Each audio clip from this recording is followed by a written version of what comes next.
Hi, my name is Takeda. Thank you all so much for taking the time. Yes, thank you. Let's see. In a world where everything is survival, if you were faced with choosing between protecting the people closest to you or protecting the world, how do you think Vash would approach that? Well, the people close to him are also in the world, right? That is Yes, but it's kind of okay.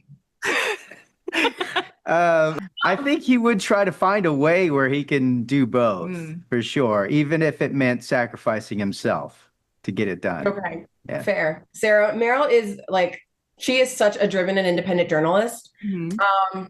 If she were living in our world, what kinds of stories do you think she'd be most passionate about covering?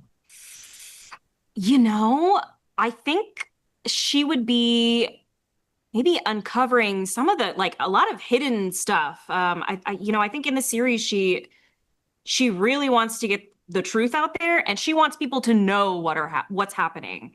So what kind of stories? I don't know.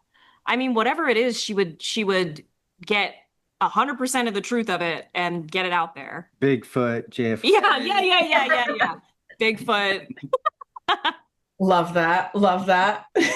After everything she experiences, especially stepping into a bigger role, do you think that kind of growth is something that could only come from loss, like the loss of Roberto, or do you think she would have found that strength regardless? It's hard to say. I think it certainly shaped her into who she is. And Roberto was such I think an important figure for her, and he taught her so much, and he taught her I think the meaning of integrity as well. And so I think she holds a really special place in her heart for him. And when she's, filling in his shoes and giving Millie a hard time, I think she's also kind of secretly enjoying thinking about the way that he used to be with her. Love that. If either of you lived in no man's land, what kind of role do you think you'd take on?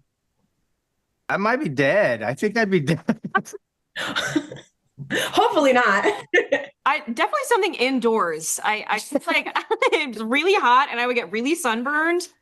Something inside. My follow-up question to that was going to be, what would your weapon of choice be if you were in that world? But I don't know. What would your weapon? Well, I feel like you'd have to have a gun of some kind. It's TRIGUN. Yeah. I'd have a quad gun. Nice. Okay. Okay. That's great. Looking back, what scene were you most excited to record and which one are you most proud of? Well, in Stampede, it was like the final episode.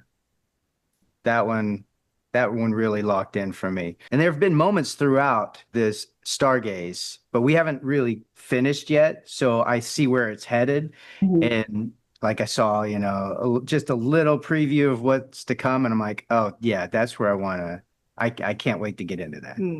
The next bit.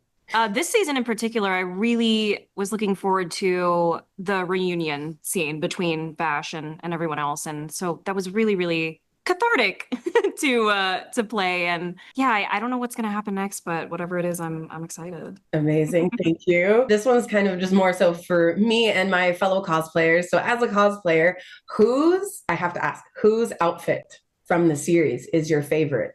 I really like Legato's big cropped jacket with his little skinny jeans and the angled hair. Yes. I think it's such a look. I love that. Well, I like Vash, I like Wolfwood and his giant cross, but I've yet to see Monev, something like that. So what do you hope that fans take away from the finale of Trigun Stargaze? Well, I haven't seen the finale yet, but hopefully they can walk away from this, satisfied, but not too satisfied. I want them to be satisfied enough, but wanting more. Right. That they would be like, come on, guys, give us more, another season. Listen, we would love that. I'm sure everyone would. So absolutely here for it. My last question, Johnny. Vash is such a wide emotionally depth range character, with being lighthearted and cheerful to carrying all of this weight. which side of him do you most enjoy bringing to life, and which do you personally connect with more? I connect, I mean, I really do connect with some of the more of the dark side of things, you know. Obviously the fun stuff is great and I do enjoy that as well, but you know, I've got enough stuff that have happened in my own life. I don't say this a whole lot, but when I was working on Stampede, I lost my brother to cancer, and just the dynamic between the two brothers, like that, in a weird way, it helped me to lock into that pain. And I still feel it every time I go in, and there's that conflict and that struggle. Like he cares for his brother and he kind of wants to have him there again. So I struggle with that. And I never brought it up in session. I barely ever talk about it, but it is something that's always there for me. I think as artists, you sometimes a lot of the time you do pull from For sure. real Yeah. life experiences and no one knows what's going on behind the scenes. And I appreciate you sharing that. Thank you. Sarah and Johnny, thank you both so much. I am very excited to see the finale when it comes out and excited to see what you guys do with it and where it goes. And hopefully we get more. Yes. Thank you. Thank you. you.